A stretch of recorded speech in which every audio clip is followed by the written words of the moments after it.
this particular session is pretty unique. We are combining both African region and Asia together. So if you do want to ask questions, try and put the region in front of your question. For example, if you want to ask, oh, how do I get a scholarship? You could put Africa, how do I get a scholarship? If it's for Asia, you put Asia, how do I know this funding exists? Do you all understand that? So just to ensure that the right panel will be handling your questions. Then towards the end of the webinar today, we'll be having a little poll where we just want to hear your thoughts concerning the webinar. Just a little poll. I think it'll take about 2 to 3 minutes and we'll be done with it. So don't be shocked if you see something pop up on your screen towards the end of the webinar asking you for your thoughts on certain questions. Okay. I think that's all about housekeeping rules. Yes, welcome everybody. Like I said, I'll be your host for today. I'm Femi Adu. Just before we dive into the session of today, do know this is a question and answer, so please pop in your questions, feel free. Then if you are so bold enough, yes, which I encourage you guys to, you can use a raise sign at the participants tab beneath you. Just raise up your hand if you want to ask questions face to face, and that's fantastic. And if you don't want to do that, you can actually just pop up your question into the chat box, and let's have fun today. So good news, all our panelists are on board. They are set. They are wonderful guys, and this is how it will go. Each of them would introduce themselves shortly. Just your name first and your affiliations, and maybe 1 or 2 things you want the entire attendees to know about you. So just to keep it under 2 to 3 minutes before we jump into the question and answer session. Thank you. Okay, let me call on our first panelist for today. I think we have 5 in total, so they just introduce themselves in succession. The first one I'm going to call is Chigozie. Yes, I hope I got that corrected. Chigozie, please, do you mind unmuting yourself and maybe your videos? Can our panelists please? Would appreciate to see your faces. Oh, thank you. Oh, okay. Let me start my video. I'll the video now. Okay. Oh, okay, yeah, thanks for. Now we're seeing our panelists' faces. Yeah. Okay, my name is Chigozie Ezulike Juliet. I'm a, what's it called? Okay, I'm a HKPFS awardee at City University of Hong Kong. And I'm a Commonwealth Shared Scholar alumnus at the University of Southampton. And what else? Okay. I'm a lecturer at the University of Nigeria, Nsukka. Oh, okay. Welcome. Thank you. Yes, yes, you'll be handling the sessions from the Asian region. Also, we have Abdullahi too on board with us. Kopio Abdullahi, please do introduce yourself. Hello, good day, everyone. I'm Abdul Hadi, not Abdullahi. Oh, Abdul Hadi. Oh, yeah, Abdul Hadi. So Abdul Hadi. Yeah, okay, Abdul Hadi Kopio. My current affiliation is with University of Göttingen in Germany.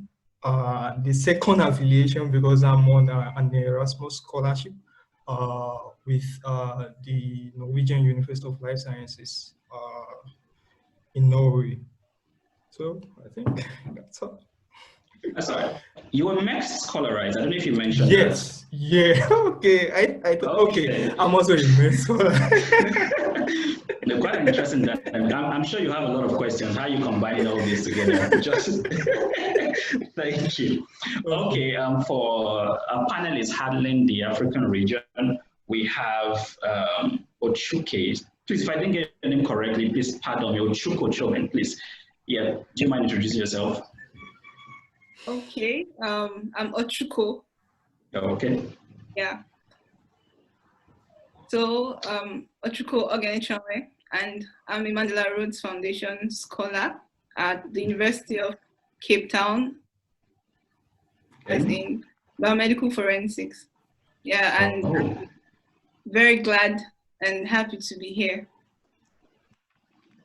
All right, thank you, Chico. Thanks for joining us. We also have Chineye Cynthia. Please do mind introducing yourself. Thank you.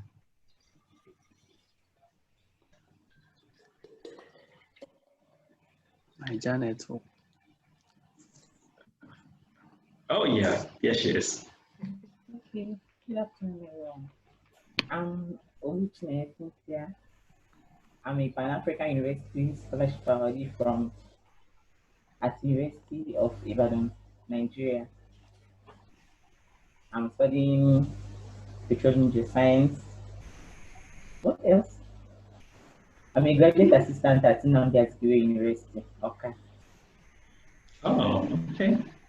Thank you very much. Thank you, Chineye, for joining us. Yes, lastly on the African panel, we also have Ayobami Esther. Please, Ayobami, introduce yourself. Good evening, everyone. My name is Ayobami Esther Olariwaju. I am a Mastercard Foundation scholar at Carnegie Mellon University, Africa, here in Kigali, Rwanda. So I say hi. I hope we're all going to have enjoyable time and we are all going to learn from each other. Thank you. Yeah, thank you, Ayobami. Well, guys, you can see we have quite a diverse pool of scholars, and intimidating profiles. Well, thank you for accepting to join us on board on this. Hope, just to put it out there, they're all volunteering, to help facilitate this. It's not a paid event, and trust me, they deserve every kudos we can give to them. Yeah, so we'll just, get right down to business. So we're 12 minutes past 3, and then begin asking the questions. So I want to start with Chigozie. What's very peculiar about Hong Kong that you applied there? I mean, since you are an HKF scholar, and there should be something that drew your attention to the place. Do you mind sharing your thoughts on that?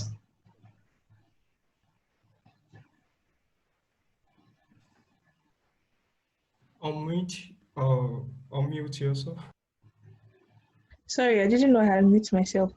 Okay, so what drew my attention to Hong Kong was I have an idea of Hong Kong being like, it has this kind of diverse culture. Okay, I had spent some time in the UK by virtue of being a Commonwealth scholar.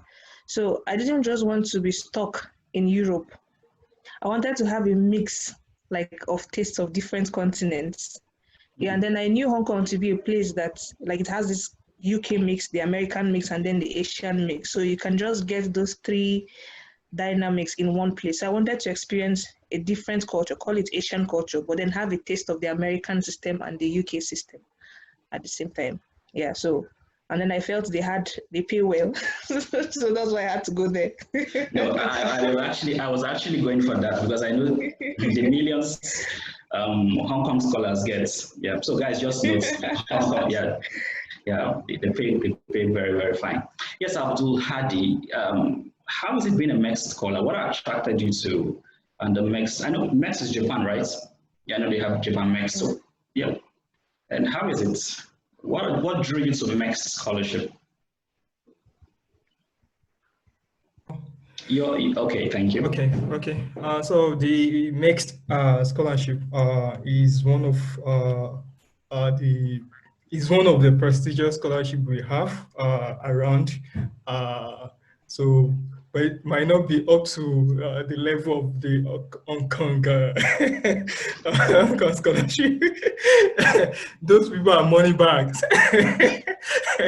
So now, actually, it's very, very a good scholarship to actually look out for prospective scholars.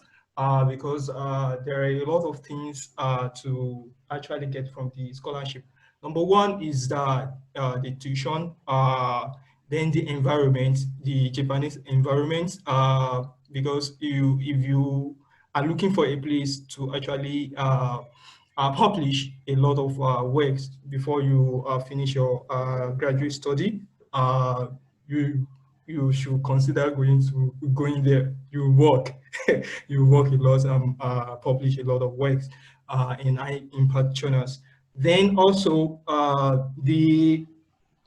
after the pay, the stipend, the experience that you are going to gain, then the exposure, the Japanese experience is quite wholesome also.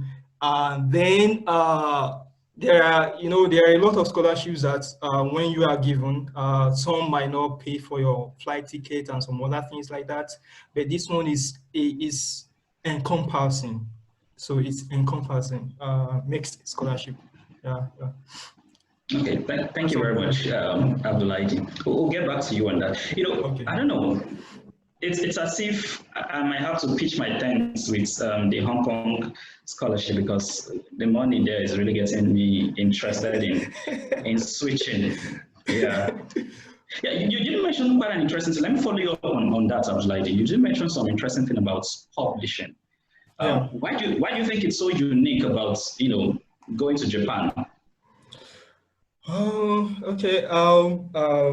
Based on my research that I did before applying to the place, I will encourage prospective scholars to actually be on the lookout for those people that are actually in the place of their interest, currently in the place of their interest, to ask questions and inquire a lot from them. So I did this before I applied to the scholarship, and I got to know from one of my professors who actually is a Filipino from Nigeria, but she lectures in OAU in Nigeria.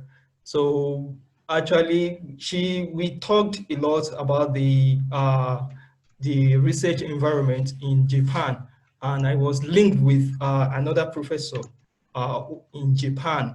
So, and with the conversation, when I engaged the professors, I was able to detect that actually you get to publish a lot of work, go to conferences and the likes.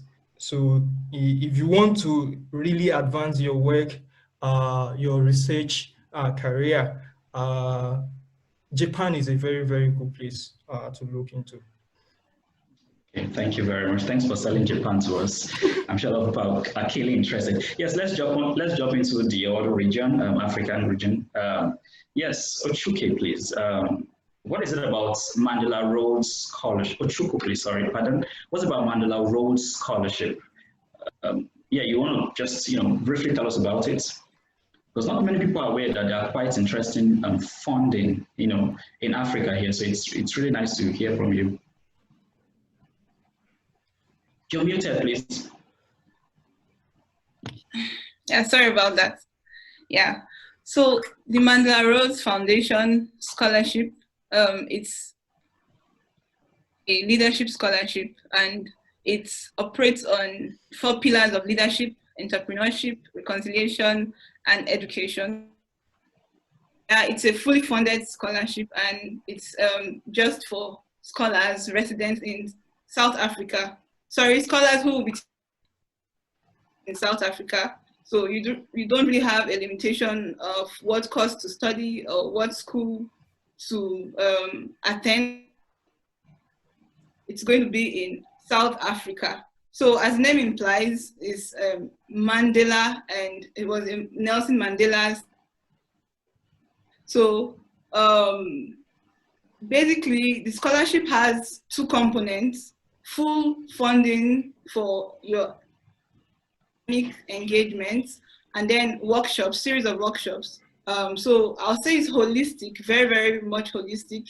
So where you have for a postgraduate degree, master's precisely. So it could be just pure research, could be a coursework, and also honors, 1-year honors.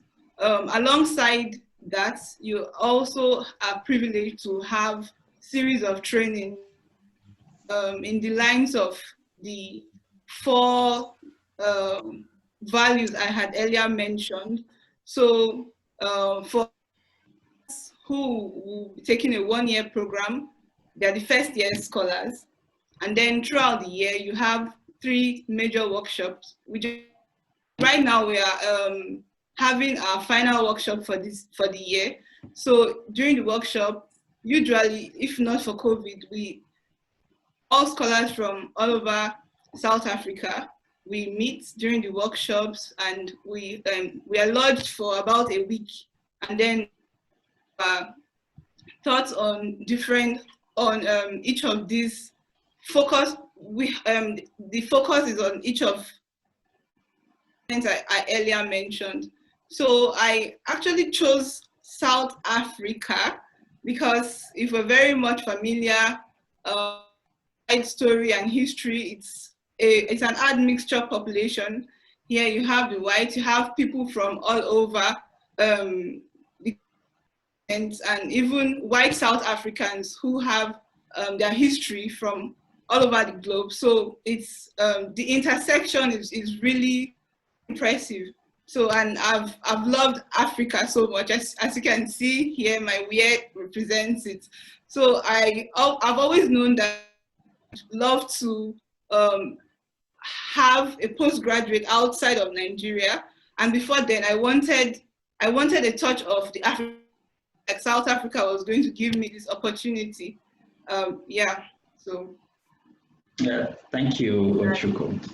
Yes, you mentioned you're an MSc scholar in Cape Town. Is it also for PhD? I mean, can PhD students to apply for the Mandela Rhodes, or is it just for MSc students only? No, it's just for postgraduate students, masters, and yeah, the way it's done, I think last year or 2 years ago, MRF started sponsoring, but then they take PhD scholars from their master class, just about 2 or 3. Yeah, so from a class of about 100 or 50, they just, yeah. So not for PhD, just masters and honors. Okay, thank you very much. Just wanted to clarify that. I remember I did apply for Mandela Rhodes sometime in 2017. I got booted out in the second round. So kudos for getting to the final round. Yes, Chineye, why PAU?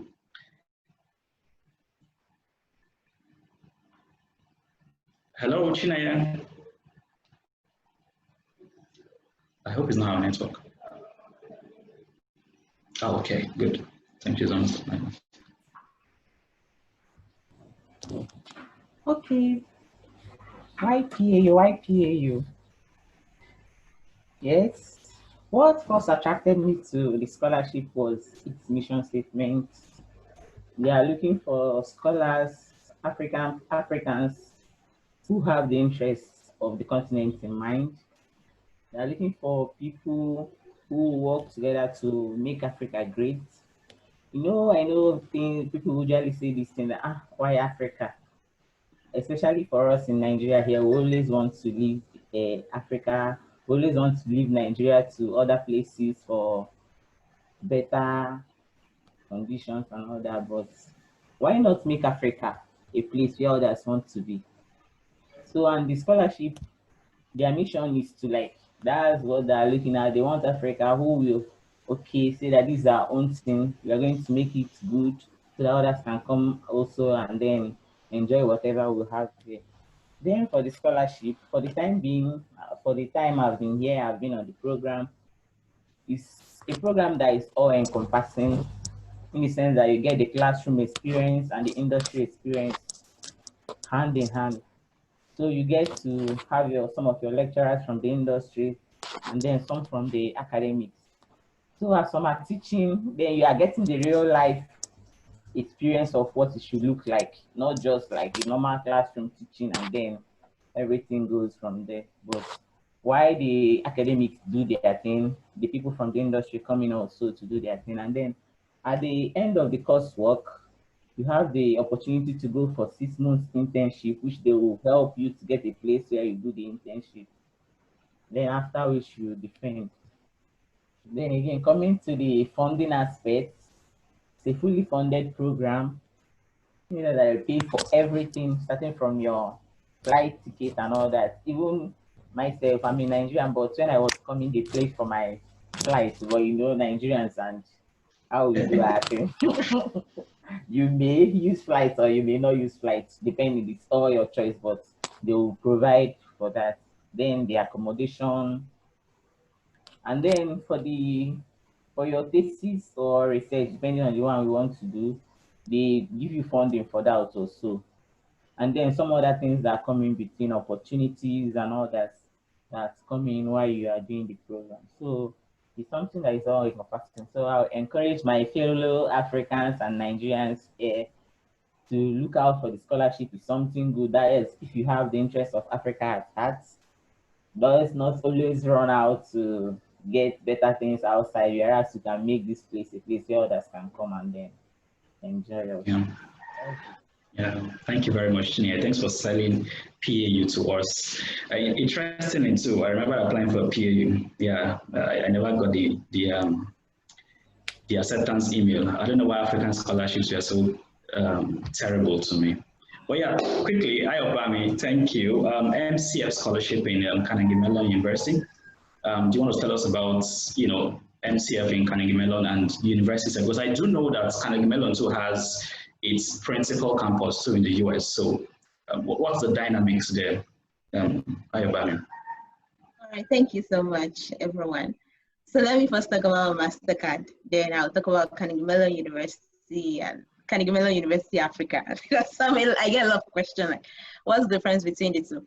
So Mastercard Foundation Scholarship, as it is, the aim is they are looking for very excellent academic students that are very talented, but that don't have really funding, or they're economically disadvantaged, in quotes, the way they put it, from sub-Saharan Africa.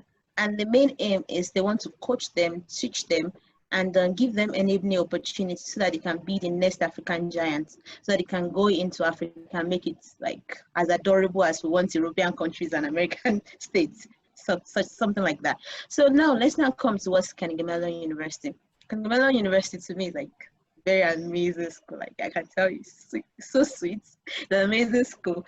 And when it comes to IT, like computer engineering, computer science, electrical engineering, it's just a superb school. Like currently, the school is like the first, like when it comes to computer science in the world right now. Now, when it comes to, let's say, IT, like the third best in the world.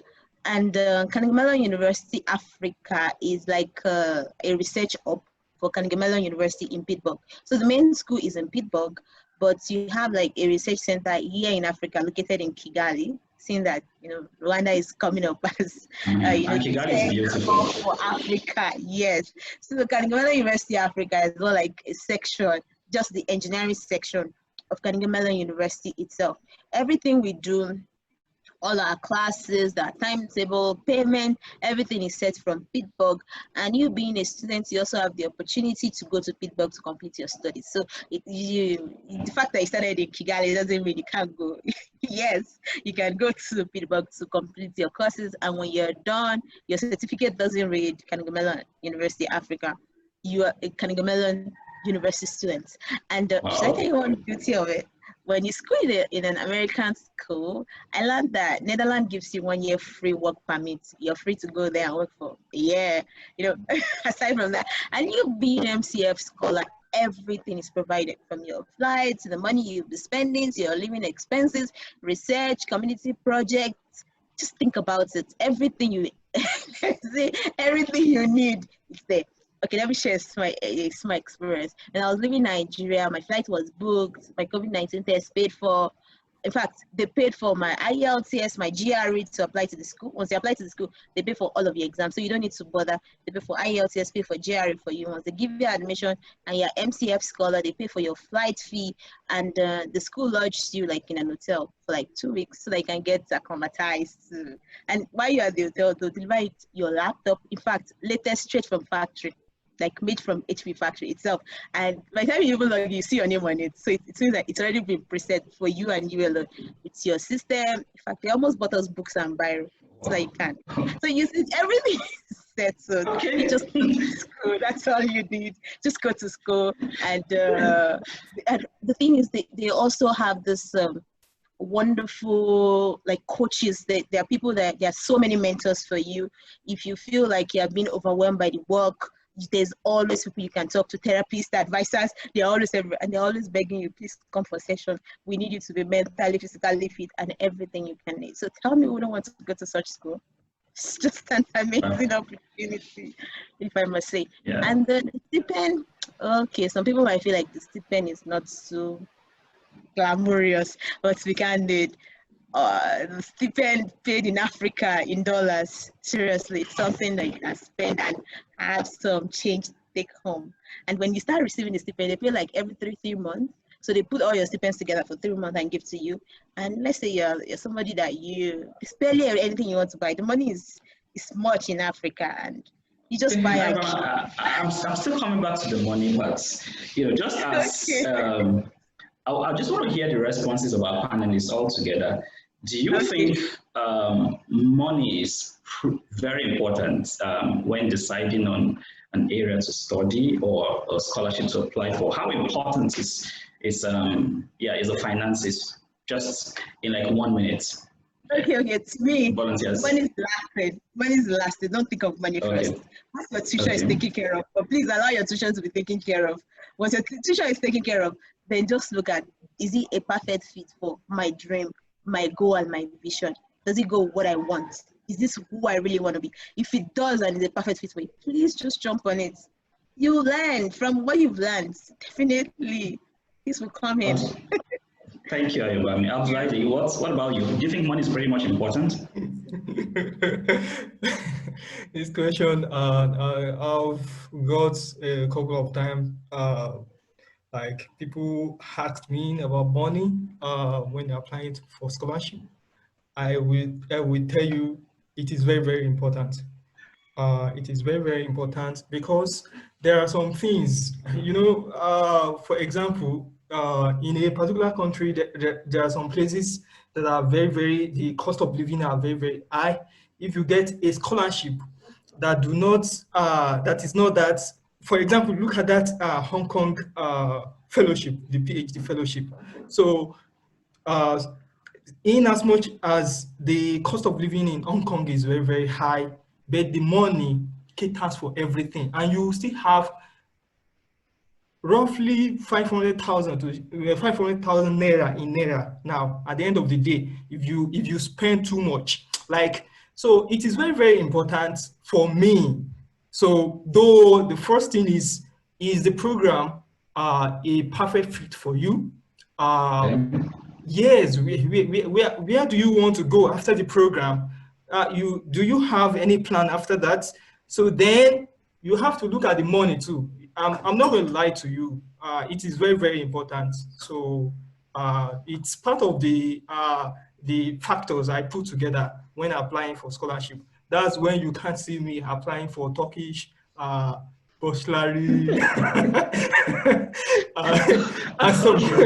We won't get into that one. Okay, thank you very much. Yes, just to take some specific questions from the group chats. Chigozie, please, I know someone is asking here, I think she's tried the HK, the Hong Kong Presidential Fellowship, trying to contact mentors. And she's pretty much unsuccessful with it. Any thoughts, any ideas? And before you answer that, could you just help, maybe itemize the processes, to making a successful application for the Hong Kong Presidential Fellowship Scholarship? Yes, Chigozie.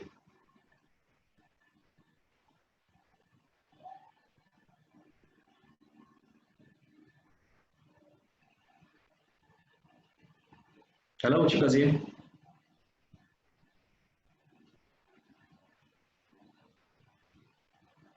Oh, I think he's okay. Probably network. She'll join us on that. Yes, I think I would still have to go with Abdul Hadi again. So, in applying for Japan Next, what are the procedures, and what would you say is very critical in determining a very successful outcome?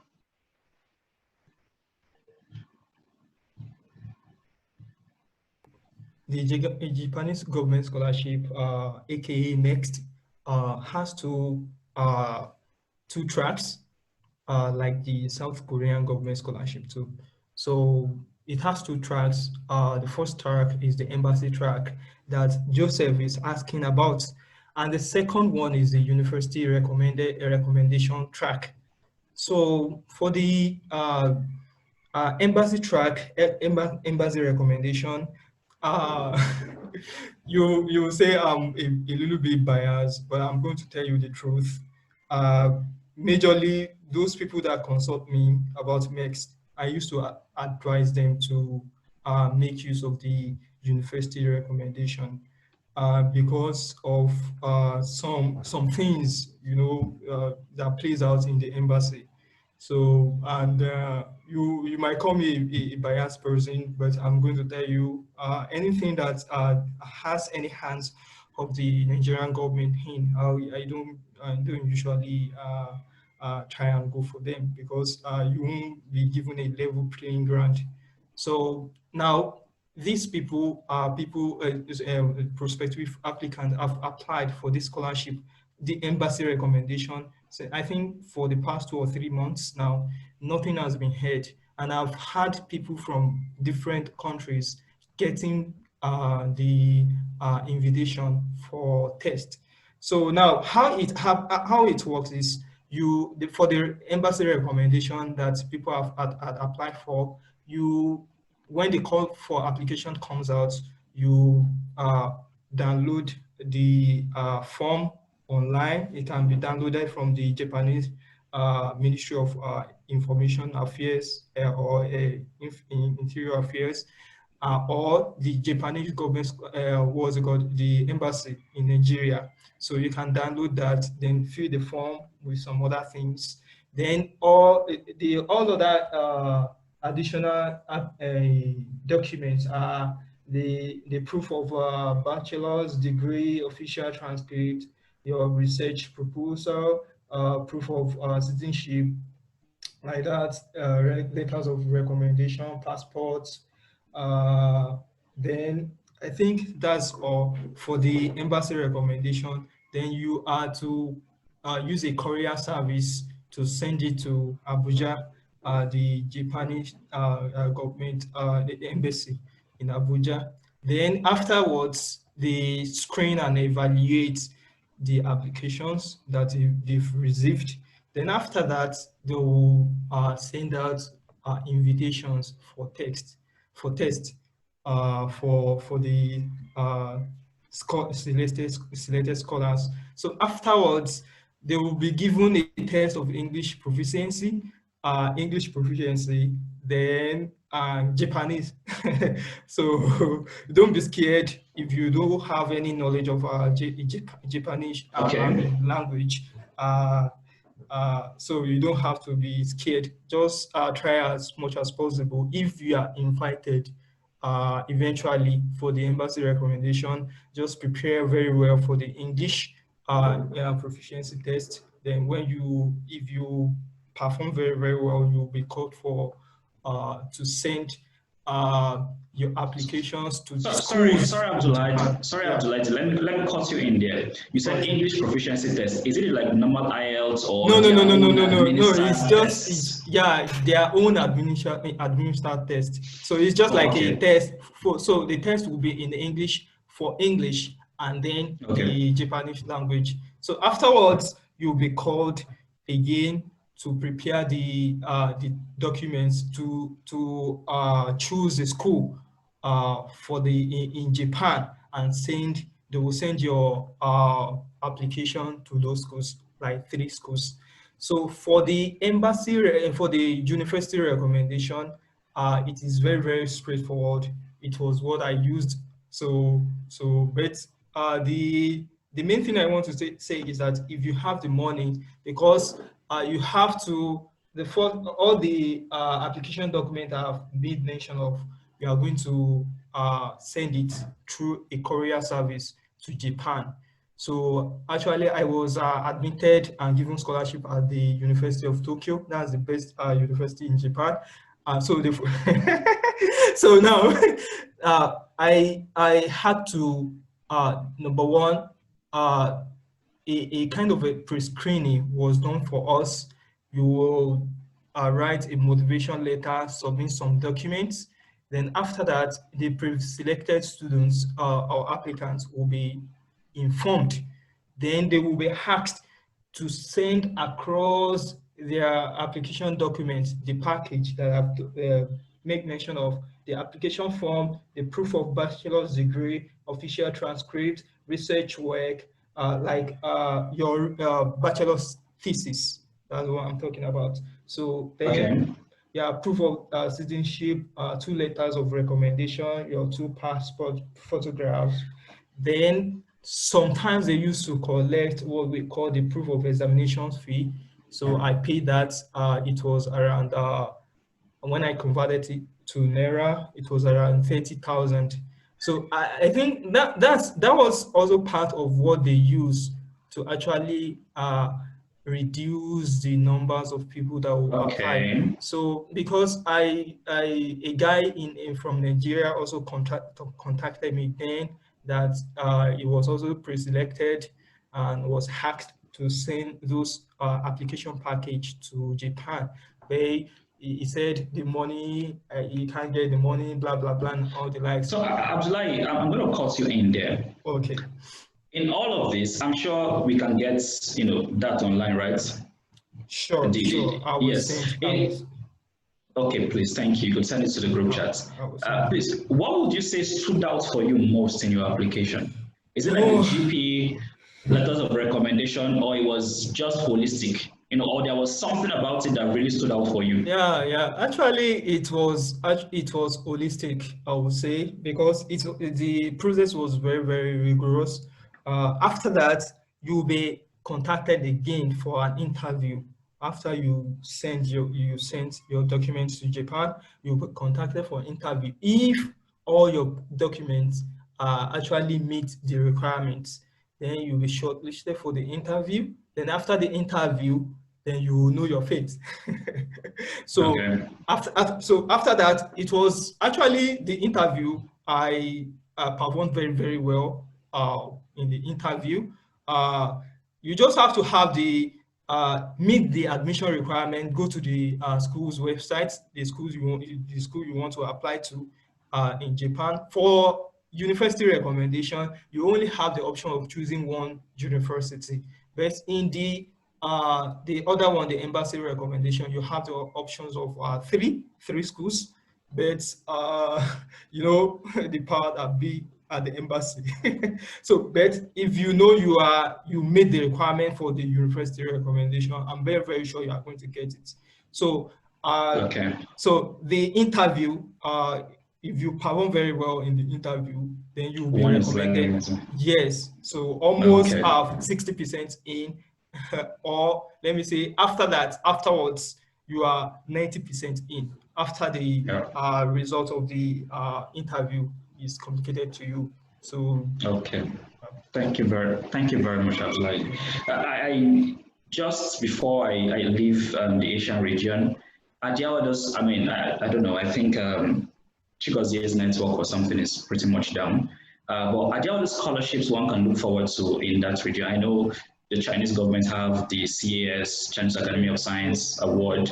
Maybe in Japan, are there other forms of scholarship that you might want to just list them out so that scholars can get an idea of them? Yeah, they can actually look out for the Korean government scholarship. Okay, Korean government scholarship. Okay. The Korean government scholarship, the Chinese government, as you said. There are some other scholarship. I think. Singapore also has a scholarship. Singa. Isn't it Singa? Okay. Yeah.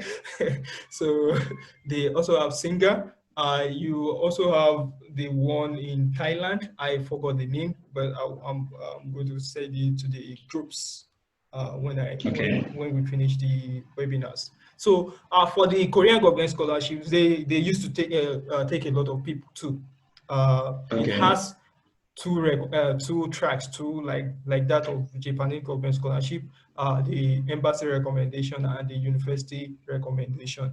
So and it's just like that, like what I've just mentioned here, and people should look out for it around I think March next year. So for the Korean government scholarship. Yes, for the Korean government scholarship, but for the Japanese government scholarship, the embassy recommendation has passed. People applied already, but they've not gotten any feedback from them. But for the university, the university recommendation, people can still apply now. But deadlines differs from one school to another. For University of Tokyo, I think 30th of October is the deadline. So you have to be very, very fast with what you want to do. By now, you should have all your application documents ready if you want to apply. So yeah, okay, thank you very, very much for that. And just for clarity's sake, these scholarships are both for MSc students and PhD, right? yes, even for undergraduates. Oh, even for undergraduates. Oh, awesome. Yeah. Yes, thank you very much. So I'll just take a little detour to Africa, our own Africa. Okay. So Ochuko, what do you think will stand out as a good application for the MRS, the Mandela Rhodes Scholarship, Foundation Scholarship? What do you think will stand out as a very good, application? Because I do know they have a component that has this essay to be written, which for people like me is really, really out. I think that's where I got booted out. So what would you say will stand out greatly as an applicant for an MRS scholarship? Oh, okay. First of all, thank you for finally correctly. And okay, yay. Yeah. I think you mentioned that you applied something. So No. So you get network issues. I've just fixed it now.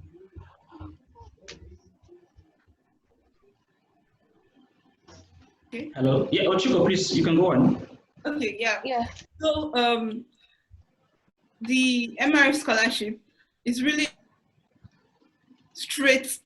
It's a one-time thing because there are different components to it mentioned. First of all, you go through different stages, about 3 stages before the interview stage.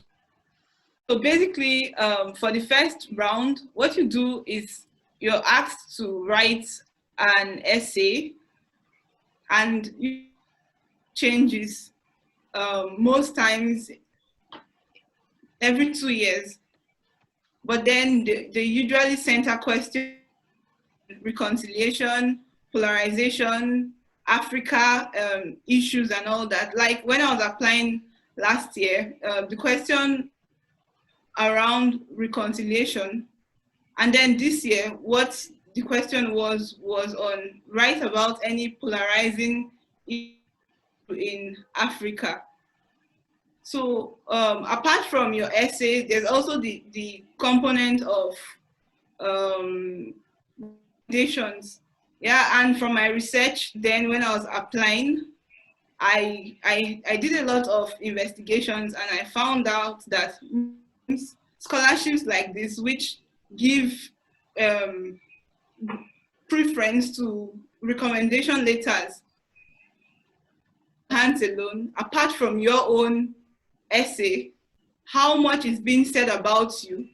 So I think I was reading about the World Bank's, I saw something on some scholarships even credit about 30% to just recommendation.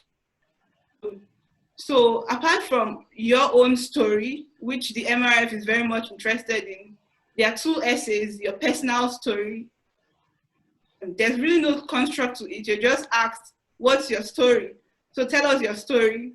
As I've said before, when you think of MRF, you think of you think of Africa, you think of societal engagement, not necessarily the A+++, although that's an edge, but it's not necessarily all about academic records.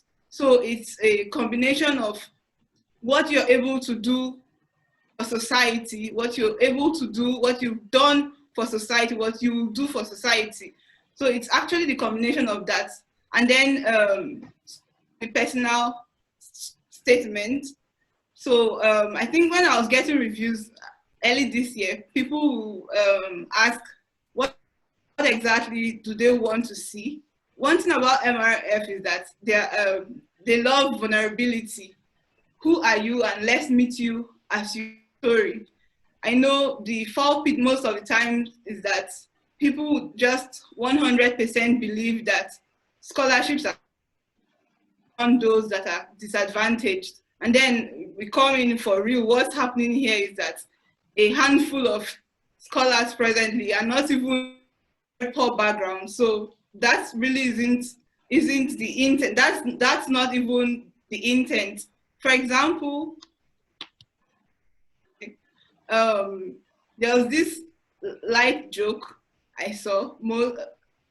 Someone said, when I wanted applying for this scholarship, what I did was I went to the King's Palace in the village, the system in the village, and that's how poor I am, and even my community is.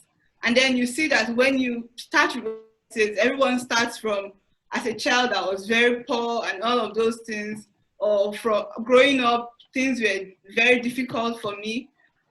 Things count. I feel like it's almost like a cliche. It's a very big pitfall.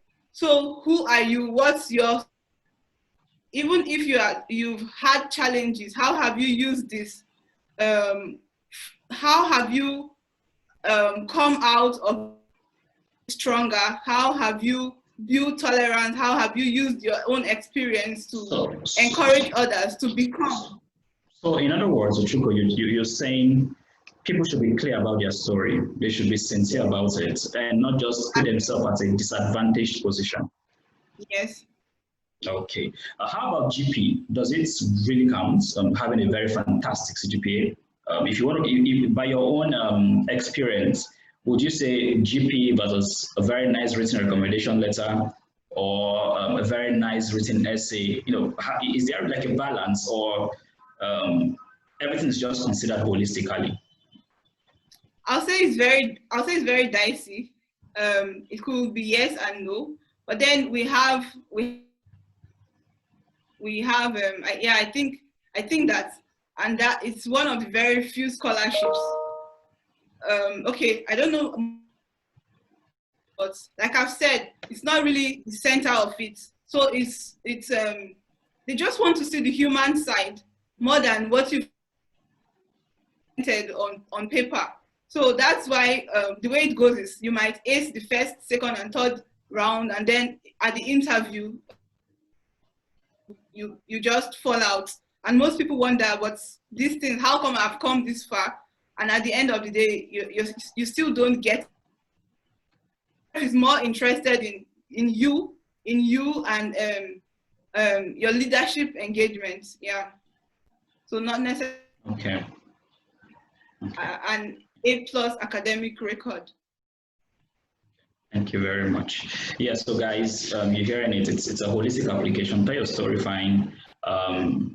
Of course, you want to have a very good academic record, so to give it a shot. Okay, yeah, Juliet's actually back online. We'll get back to Juliet shortly. Let's just wrap up with the African region. So Ayobami, MCF, what would you say stood out for you in this whole application process? Would you say your recommendation letters were top-notch, or your GPA was exceptionally fantastic, or it was really about your community engagement prior to applying for the scholarship that got you the opportunity? So in my own situation, I would say just be yourself. Seriously, being oneself fetch you so many things than lying. Just be yourself, be true. Be very truthful in whatever you're doing. And one thing with CMU is, once you've plagiarized and they catch you once, they throw out your application by trash, and you can never ever apply to CMU again. That's what it means. And you know, if a school already rejects you and they tell the Mastercard Foundation, like, this student is, so you just know that already when it comes to that, just running from such scholarship. So the best thing is just be truthful to yourself. Just tell your story. Your story is always interesting if you tell it the right way. And probably you can also meet other mentors that have written something similar to guide you on how you can tell your story better. Because sometimes the way people tell their story, it's not exactly what happened. They don't tell you the way it feels. They tend to want to write it in a way to suit what they want to see. But because you're trying to tune your story to suit what they want to see, you're losing the major part of the story already. So in my own case, that day I even wrote it, I was so tired. I just wrote something. And writing something doesn't mean you shouldn't follow the rules and regulations of writing. Yes, just make sure you present yourself, tell them what you can do. Your story, personal statement is about who are you? Who do you want to be? How is this school the best fit for you? And what are the skills you want to bring in? How do you want to use whatever skills you've learned to develop your community? That's all. It looks simple, like so easy to say, but sometimes to sit down and generate the idea to write it, that might be somehow. But the thing is, just try to just see, like, you want to tell your story to someone beside you. How would you say it? Just start writing it out like that. Then you can have somebody to review for you. If the person can't relate with your story, just know the panelists ones. They don't have all the time of the world to read your 350 or 1,000 words. So write something that at the beginning they love it, and they can see that you have the enthusiasm for the course and you love what you want to do. Another thing is, it's easy for you to identify someone who loves something. Like me, the course I'm doing now, it's something that I've fallen in love with since I was in 400 level. So it's more like it's what I love and it's what I want to do. So people can read your love and see just by the way you write, like, this person loves this, let's just give this person this. That's it. And then when it comes to MCF, it's just 3 criteria: your academic talent, your commitment to give back to the society, and then your potential to lead. So you have to show yourself that yes, you're a leader in this. What have you done before? The application is one of the most simplest application when it comes to Mastercard. Like especially when it comes to CMU, so you just go and say you want. Currently the registration is on. Yes, for MSIT, the program I'm doing data science option. So what you just need to do is just fill the application as truthful as possible. Write your statement of purpose and submit on time. Because one thing is CMU is, when they say something, someone who keeps track of time. When they say it's closing today, it has closed, so don't bother yourself. So make sure that you submit on time. The application is still open, right? Yeah. Okay, so guys, please, did you mind just putting the link on the chat box so that people could have access to it? I'll do that. So please, it's so simple. Just all you just think. In fact, you don't need to have IELTS GRE to apply to Carnegie Mellon University Africa. All you just need to do is statement of purpose. That's all. Your transcripts and maybe a list of recommenders, people that will recommend you, and just fill the application form. That's everything you need. Once you progress to the next stage, the school itself, they are the one that will be calling you. Hello, you submitted your application, you have moved to the next stage now. I beg, come and collect GRE. You need to write GRE. You need to write that they pay for you your IELTS, they pay for you your GRE, and you write it, you submit your scores to them, and it's fine. And they give you an admission decision. They just ask you to write, there's another letter they ask you to write. And then once you write your essay, just like 3 essays, it's about who are you, how do you want to give back to the society, and then what leadership things have you done. Once you write that, your funding decision comes out. And the fact that you're even applying to Carnegie Mellon University and you're from Africa, because of that, almost 70% of the school fees is off Carnegie Mellon University itself. So already 31,600, they've removed it from the 50,000 plus school fees for you. So you only have 16,000 to pay. So now if now let's say you have good GP, your community activities is very, very on point, and you have potential to lead, Mastercard just speaks you like, yeah, you have it, and it's that easy. Okay. So it's like a double a co-funding between Carnegie Mellon and Mastercard. And then the government, they come together. And the thing is, if you don't get MCF scholarship, there are also other series of scholarship, that's like the Dean Scholarship, the Carnegie Mellon University Scholarship itself. So you might find out that by the time you're even going to school, you may be just $1,000 as your school fees. So you see, it's not really, but there are also other benefits that is attached to it. But for you to get this, the process might be rigorous, because they can just tell you, you need to write a Duolingo test under 1 week. You need to do one simple mathematical test. It's just to test how swift you respond to things and how quick you can easily pick yourself. But something you can do. Seriously, it's right. Thank you very much, Ayo. Thank you. You can see how passionate she is about Carnegie Mellon. I think we should apply them. What do you think? Okay, Chineye, going back to you. For the PAU scholarship itself, what would you say stood out for you? And how is the whole application Sorry, please mute your. Yes, thank you, Pascal. Yes, Chineye. Chineye, what would you say stood out for you in the whole?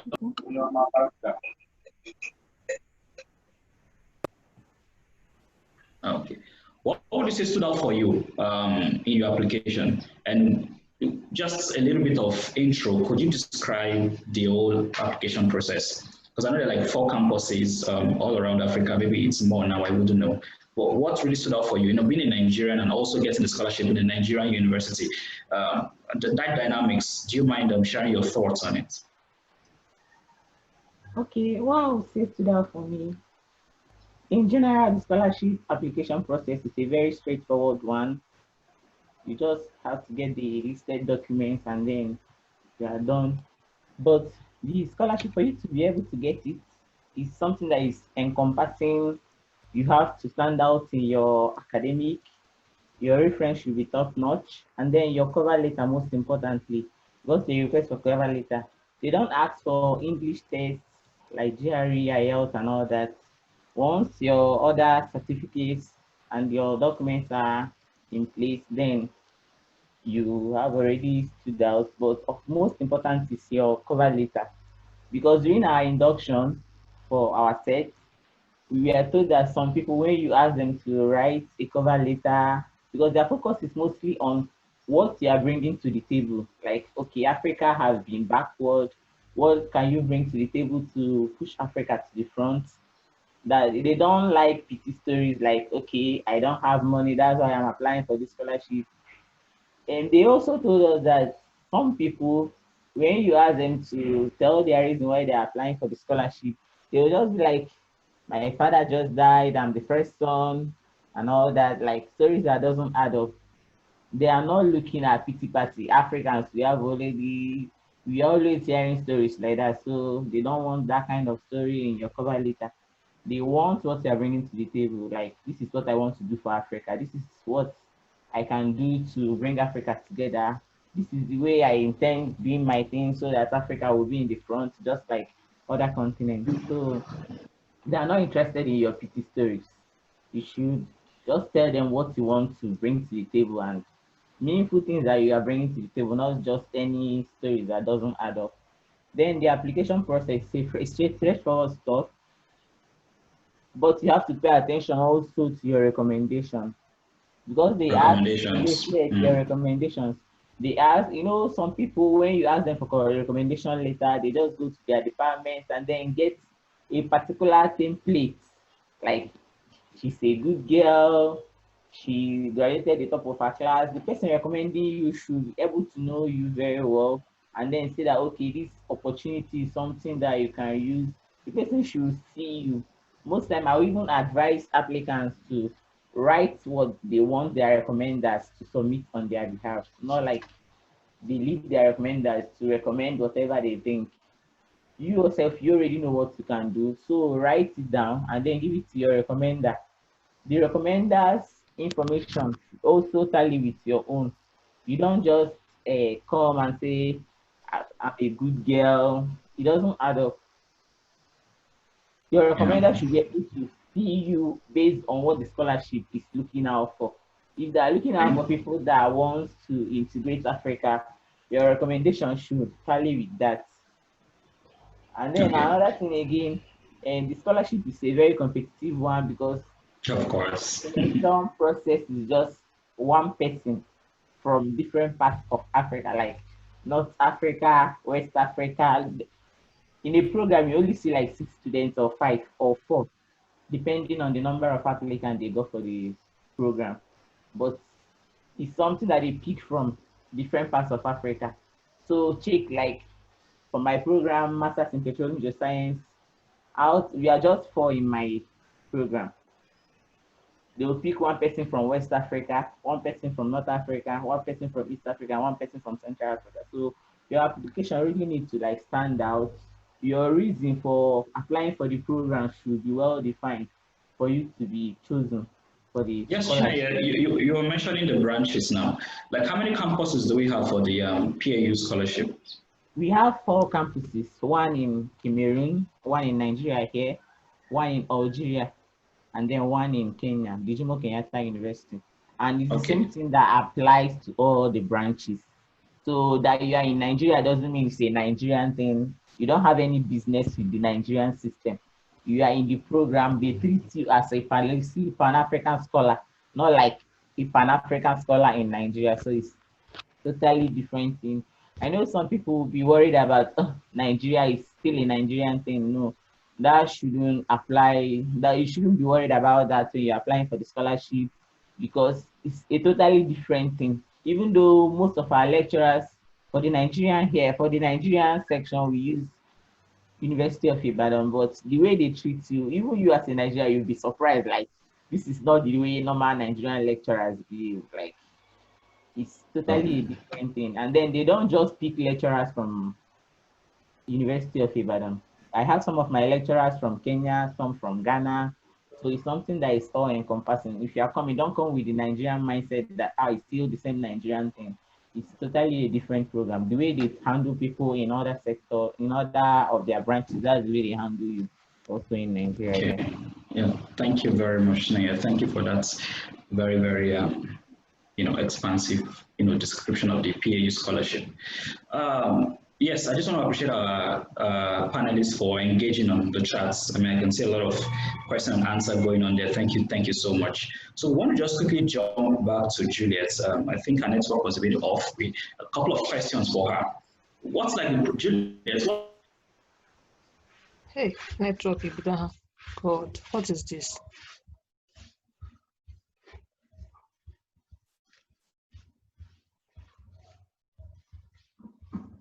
I don't know. Sorry, could you repeat your question? I was like, the whole, HKU application process, how does it work? Yes. Recommendations, supervisors, application, yes, okay. Just the dynamics. So first of all, you would have to check different schools and then different potential supervisors who have research areas that align with your own research interests, right? And then you have to email them. Anyone who accepts to be your supervisor is now the person you include in the online application system as your potential supervisor. So first of all, you must have someone accept you as his or her supervisee before you proceed with the application. Else your application would not be successful, yes. Because it's that supervisor who nominates you for the award. So the way it is, there's the studentship and there's the fellowship. So usually the supervisor could nominate you for both. So if you fail the fellowship nomination, like let's say maybe the application was so competitive and then someone else maybe was more qualified than yourself, then you'll be nominated for the studentship. So now studentship is like, I would say the pay is quite lower than that of the fellowship. So in Hong Kong, they have studentship and fellowship. Okay, I'm on the studentship. I'm on the fellowship. I don't know if you get. So your supervisor is the one who determines whether you get the fellowship or the studentship, all depending on how many applicants they have. And then also I would say the quota system as well, because they also have something they call quota system. So they try to get students from different countries. Let it not just be applicants who are from a particular country are the ones who tend to win the award more. Nigerians are everywhere, and at some point it's like Nigerians are the one winning the scholarship. Like in my own school, for instance, there were a lot of Nigerians getting the HKPFS, so like they had to introduce a quota system. So for Nigerians, there is only a particular number of candidates that can be awarded for each session. So for Nigerians, that tends to be more competitive. Yeah. Okay. I don't know if I answered your question. Yes, thank you, Juliet. I mean, Nigerians are plenty of everywhere we did. Okay, Juliet. Yeah. I heard that once you do secure a supervisor, you are like 80% guaranteed the fellowship or studentship. How true is that? It's very true. It's very, very true. Okay, so what would you say about increasing one's chances of securing a supervisor? I mean, is there a special way of writing the first email to a potential supervisor that speaks to the credence of such candidates' ability?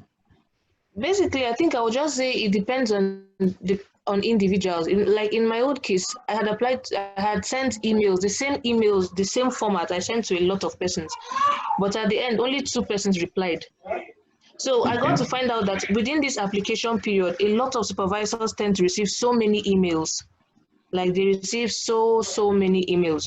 So I think the best thing to do is to keep forwarding them emails, like keep resending the emails. That once they open their inbox, they see this particular email coming. So at least if your email tends to come up maybe at the first 10 or first 20, the ones they're able to reply to, they reply to it. If you don't get a reply, keep resending them email. Another strategy I would advise is you time the morning period, because you know Hong Kong tends to be, their time difference is very wide apart from Nigeria. I think Hong Kong is about 7 hours ahead of Nigeria. So you try to time the morning period in Hong Kong. Like, so that, let's say when they come to work, say 8 a.m., 9 a.m., your email is among the first 5 in their inbox, kind of, something like that. It increases or improves your chances of getting a reply from the supervisor. That's just one strategy I know that works. Okay, thank you very much, Juliet. So guys, in the after this webinar series, we'll be sending out emails which will contain a folder where you can have access to these materials and templates for your personal statements, templates for sending interesting emails to potential supervisors. You will be having it. So please do ensure that you register again if you haven't registered, because you wouldn't get this this access to access the materials without registering. Okay, please can we mute okay, thank you very much. Okay, I think now, so on a general note for our panelists, how strongly would you say GPs are, how relevant is it in application process? Of course, I know high GPs are important, but a second class upper student and maybe seeking for a PhD funding or PhD scholarship and having a fantastic master's degree, how do you think the dynamics operates? Do I really have to be a first class student to get some of the scholarships? Or with my second class and a very fantastic recommendation letter and story, I have a very good chance? Yes, Ayabami, you want to go first on that? All right, thank you so much. So left to me, I would say, if you can, whatever you can't change, then you try to fix it. That's my story in life. If you can't change something, just make sure you follow another route, like another good route to fix it. So for me, GP is good. In fact, if you can have the best GP, and the best will be like everything over everything, that would have been the best. It will stand your house. But in case you don't have it, don't beat yourself down, don't kill yourself. Possibly maybe you didn't have so much exposure, so much knowledge as of the time you were doing it then. Now you've seen that you're out of school and there's barely anything you can do about it. It's your GP. It's only maybe you've decided that you want to go back to university to go and read it again. And I think by that time, you would have wasted maybe like 5 years extra. And don't forget, scholarships are also age bound. They tell you when you're 25, when you're 31, you can apply for some scholarship. Then when you're 35, they'll tell you, no, we don't accept this. So I'll tell you that starts from where you are. If you have a second class, we have people that have second class and they still have very good scholarship, much true ones.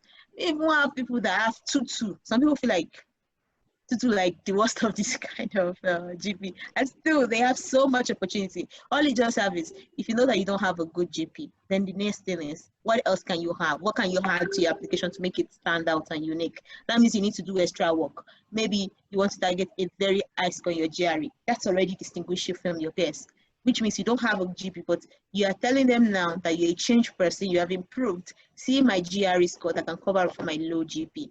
If that one is it, okay, now imagine you have a good GP with several publications. That's telling you that, all right, when you were in school, you were not really that serious, but now you're out of school, you understood the way life is. This is a new you. So you're introducing yourself as you have several, in fact, potential supervisor will start looking for you. Like, this person is good GP, good lot of publication. You must be my own. In fact, nobody will even care about your low Cgpa again, which means that other things you've had is already covering it. Let's not say you have a good GRE score, you have a good publication, like good sizable number of them. You now have community service with it. Tell me who's going to deny you? The sky is going to be your starting point. It's going to be like the limit. It's going to be your starting point. So if you know you don't have good GP, find other things, other supporting things to stand in place of your GP, the place of you have one somewhere and then you have all of the remaining other score, already you're a good fit for it. So don't beat yourself down. Okay. You don't have it, but you can have other things that will make you have it. Thank you, Ayobami. Thank you very much. Yes, Abduladi, you want to share your thoughts too on that? Okay, thank you. The first thing I want to say is that not every scholarship is for everyone. So people need to let this sink into them. You don't use your tutu to chase after Knight Hennessy or Singer or Gates Cambridge. No, you don't do that. So because I've had some interesting chats with some people. Someone telling me he had tutu and he was applying for Knight Hennessy. Knight Hennessy, that's for God's sake, Knight Hennessy admits people with near perfect Cgpa. I'm telling you. So now, the first thing is, not every scholarship has their own criteria. So the onus lies on you to actually look for each criteria, the criterion in each scholarship.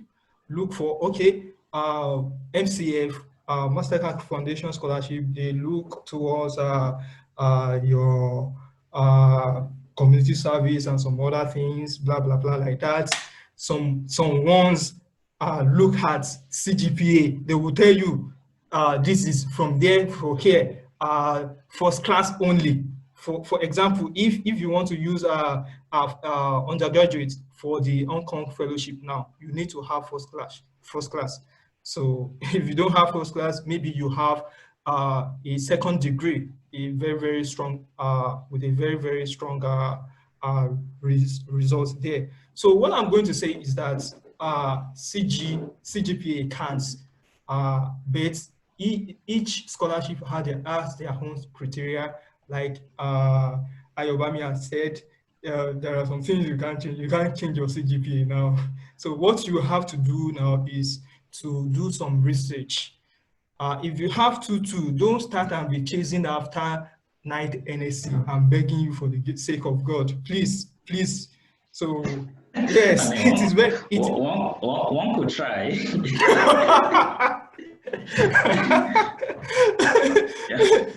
So look at their requirements. If you meet the requirement, then try and look for people that are already in the programs. So that's what I used to do. So I make use of the social media very well. I don't post on Facebook. I don't post majorly on so many social media. But what I use them for, I use them to get connections. Try and connect with people in those schools. Okay, you want to apply for Singer? Try and look for people on LinkedIn. Make use of LinkedIn very well. It's a gold mine. Twitter is also a gold mine. Please look for people that are maybe a past awardee or current awardee of those scholarships that you've seen that, okay, you've meet the minimum requirements, even you have more than minimum requirements, then try and get some mentorship from them. It is very important so that you won't be chasing, you won't embark on a wild goose chase. So, and you will actually, your journey will be shortened because you have directions. You have directions from those people who have experienced and have lived those things before. So they will give you the exact things you want. Okay, this is how to write. Like I was telling someone, and if you want to apply for Erasmus program, like European Masters in Animal Breeding and Genetics, this is what you need to focus your motivation letter on. Please focus your motivation letter on this and this and this. Then I'm very sure with your profile, you should be able to get that. So mentorship is very important. Look at the criteria, the requirements. If you meet the requirement, don't be chasing after, like I said before, chasing after Knight NSC, Swagsman in Xinhua and some other places like that. Please look at the requirements. Thank you very much, Abdullah. Just before we wrap up, I just want to ask our African scholars, and those of us residing, within Africa here. How financially rewarding are these scholarships? Then also, so please, any of you can just, spring on the question. As how financially rewarding are these scholarships? That was the PAU, the MCF, and the MRS. Then are there other scholarships that are available aside these three that are also fully funded or probably partially funded? Chinayem, Ochuko, yeah, okay, please, Ochuko. Can I go?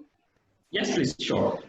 Okay, I feel like I also have to add something to what Abduladi just said and to answer your last question. So just also a prompt, while you remember that not all scholarships another thing I tell people is that as you are seeking for scholarships, that's how their scholarships are also seeking for individuals to fund, and that's a very basic truth.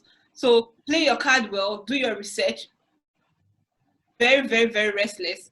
It's just like they have a cap and they are looking for who this cap fits very well. Like in our last workshop, we had our organizers telling us that they really are in need of scholars from West Africa. Why are people not applying from West Africa? One scholar who applied for the first time, she's from Djibouti, a very small country in Africa, and she got it. I'm not saying she wasn't or so, but most of the times these scholarships are out there looking for individuals. So know what is, as Abduladi has said, know what is for you, make your research and make your case, and just being restless alone will right track to that journey. So yeah, about the benefits, I feel like at some point at the beginning of this whole thing, it was all of like the money and all that. Yeah, MRF it's a very wonderful opportunity. I must say it has changed my life. Not only it has given me financial freedom. First of all, I had my first international experience, just not even when, but when I was coming for the interview. It's something very unique about the MRF. Like I said, they are more interested in you and your human side. So what they don't even ask for, they don't do interviews remotely. Like once you scale first, second, and third, the flyover over here, and you're just interviewed. We had people who came for the interview, flight paid, accommodation, food, and all that. But at the end of the day, it with their first class and everything. So what exactly was missing? So that alone, I remember then when I was so nervous, I was like, just this that I get from it. I'll tell myself I just went to South Africa for the weekend, and somehow it worked, thank God. And exposure to leadership, like I said, it's a Mandela initiative. We had our scholarship at Nelson Mandela's house. So you have a whole lot of exposure and connection. Yeah, and if you know South Africa, the South African's president is the president of the AU, the African Union. So that's one. And then to the financial benefits, there's a whole... Ochuko, just a minute. Yeah. Sorry, okay, Ochuko. Please, yeah. The polls are up. You can just, as you listen, you can just pop in your answers. Thank you. Ochuko, please. So it's very rewarding. During your year in residence as a scholar, you have the privilege of going to any conference in the world, as long as it's aligned to your course. You make your statement, you have your backing from your lecturer, it's fully funded. Your research is fully funded, the program is fully funded, you are paid, okay, I don't know if I should give a rough estimate, but you are in a year, though it's twice a year, that it's enough. You're giving book material, education material, accommodation, and monthly stipends. So it's really rewarding. It's really rewarding. Yeah. And then your school fees is paid for. Yeah. Okay. Yeah, thank you very much, Ochuku. Yeah, trust me, it's not about money. Although, yeah, it's very important, but please do not base your entire selection on money and money and money alone. Look for other fringe benefits that accompanies your scholarship of interest. Yes, Chineye, do you know of any other scholarship besides the PAU, MRF, and the Mastercard that's also available in Africa that students can take advantage of?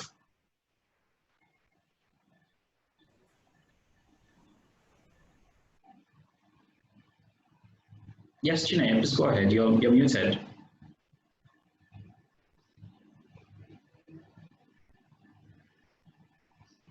Hello, Chineye. Oh, maybe network. Well, I don't know if oh, yes, we can hear you now. Thank you. Okay. Any other scholarship or funding that you're aware of within Africa that both masters, undergraduates, and PhD students can take advantage of, aside these three we've known about today? Okay, aside the Pan-African University Scholarship, there is also the ECOWAS Scholarship. I got to know about it when I came for this Pan-African Scholarship. Because I noticed that scholars are having both scholarship, like they're running the two scholarship. Some are having the PAU scholarship as well as the ECOWAS scholarship. And then of recent, the Vice Chancellor of University of Ibadan concluded a plan with the Mastercard Foundation that bringing Mastercard Foundation scholarship to University of Ibadan. So people should look out for it also. And then again, there is this AWOM scholarship, African Water Resources Management Network scholarship that is ongoing now. They say that they will be rounding up the application. They will be bringing out the selection list, the list of the people that they selected as of 21st. So I don't know whether it's up now. So people should also look out for it. Then I want to chip in on something about the Cgpa. So that you asked about. Cgpa shouldn't be the only thing. That you don't have a good Cgpa doesn't mean that you are not opportune to get any other funding. At times I'll be asking myself, where have I been all this while? And then these scholarships are coming and passing. Like, it's even of recent. This Pan-African scholarship was actually my first scholarship application. And then I got it. And then I was like, why have I been limiting myself? Why didn't I? Anyway, I know better now. So my advice to people now is that they shouldn't fold their hands. They should subscribe to different scholarship mailing list and then apply as much as they can. You never can tell the one that you get.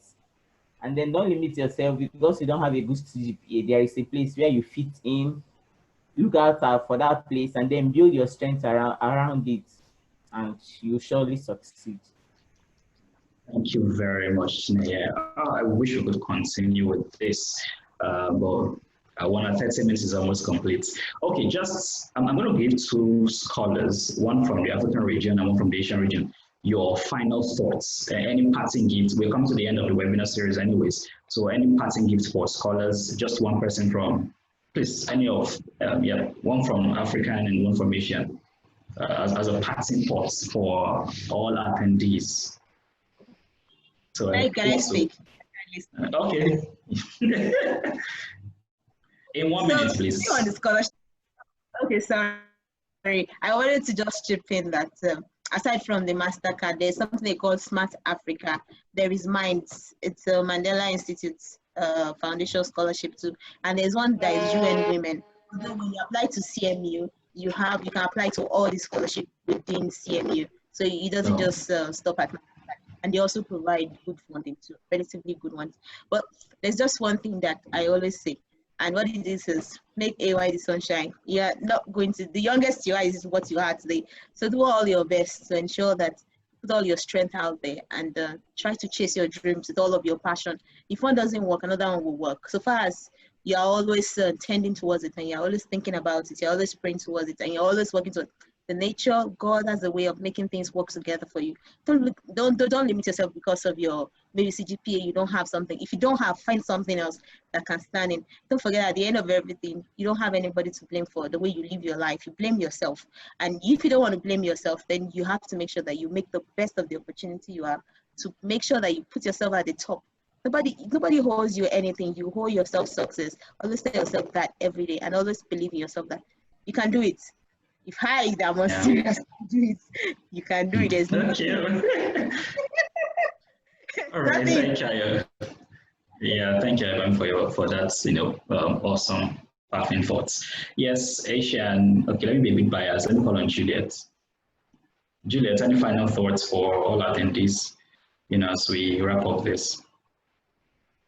Esther has basically said what I would have said. Basically, I would have just wanted to encourage everyone, because I know some persons who are attending this webinar now who tend to apply for scholarships. Like, they send in so many applications and then they get discouraged when they don't get a positive reply from the scholarship bodies. I would just advise you just keep trying. There's no harm in trying. Keep trying.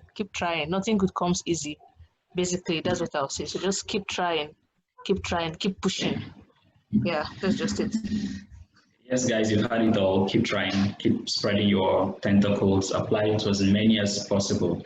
Eventually one will work out, which you'll be very, very happy about. Well, we've come to the end of our webinar series. It's been an awesome ride from, since the first week in September till now. We want to thank all our panelists who has joined us for all sessions, for the Europe and UK, for the US and Canada. We also had Oceania, last week, which was also Australia and New Zealand, and today Asia and Africa. Thank you to all our facilitators. I want to especially thank two exceptional people who have been working behind the scenes. You probably have seen their faces a couple of times. I want to thank Gifts. Yes, you can see her, chats trying to reply messages. These are the guys staying behind. I also want to thank Nidia. Nidia has been doing a fantastic job, working behind the scenes to ensure this webinar series is a success. I'll also thank Samuel Adeleye, who is like the president of the First Class Leadership Network, Leaders Network. Yeah, thanks for putting this together. And everyone, I wish you all the very best and success in all your endeavors. Please, whenever you get our survey forms, you can fill them. And we want to hear your feedbacks. Engage with us online on our Twitter handle, on our Facebook page. Yes, and if you have any questions, please, you can send them to Nidia. Nidia is absolutely ready to answer your queries. Thank you very much. And with this, I want to say good luck and take care.